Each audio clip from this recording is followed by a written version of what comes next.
मैंने आपसे हर बार कहा है कि मेंटेन करो दैट इज़ अपने बुक्स ऑफ अकाउंट्स को रेगुलरली मेंटेन करो। अब क्वेश्चन मार्क आता है कि हाउ। हम अकाउंटेंट नहीं, हम तो सिंपल बिजनेसमैन हैं। हमें बिजनेस करना आता है लेकिन हमें बुक्स मेंटेन करना नहीं आता, हमें टैली की एंट्रीज नहीं आती, हमें अकाउंटिंग नहीं आती, जनरल एंट्रीज कैसे पास करते, लेज़र कैसे क्रिएट करते, हमें नहीं पता। हमारा बिज़नेस का स्केल भी छोटे लेवल पे है, बहुत स्मॉल बिजनेसेस है। हम ऐसे में इतना ज़्यादा सीए का खर्चा नहीं बियर कर सकते। ऐसे में कैसे मेंटेन करें? रियल लाइफ ओके, जो रियल लाइफ में प्रैक्टिकली फॉलो होता है दैट इज़ डे बुक। आप एक रजिस्टर मेंटेन करोगे, उस रजिस्टर का नाम होता है डे बुक। उसमें एक तरफ आय और एक तरफ व्यय होते हैं, दैट इज़ एक तरफ इनकम और दूसरी साइड में एक्सपेंस।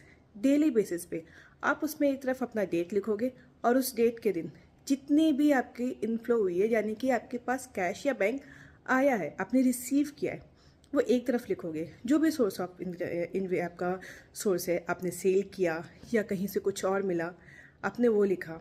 आपने किसी से पैसे लिए, वो लिखा।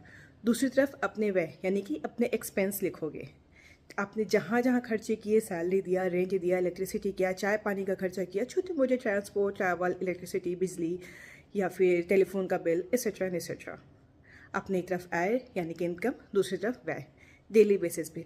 और लास्ट में उनका क्लोजिंग लिखोगे। आपने ओपनिंग लिखा था कि आपके इतने कैश या इतने बैंक बैलेंस है।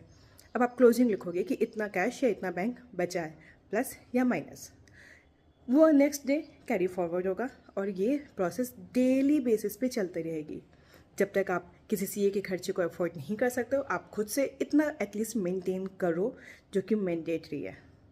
जब आपको ये बुक्स प्रॉपरली टैली में आपको रिकॉर्ड करवाना है, आप अपने सीए के पास ये डे बुक लेकर जाओ। वो इसके बेस पे आपके बुक्स ऑफ अकाउंट्स को मेंटेन कर देगा।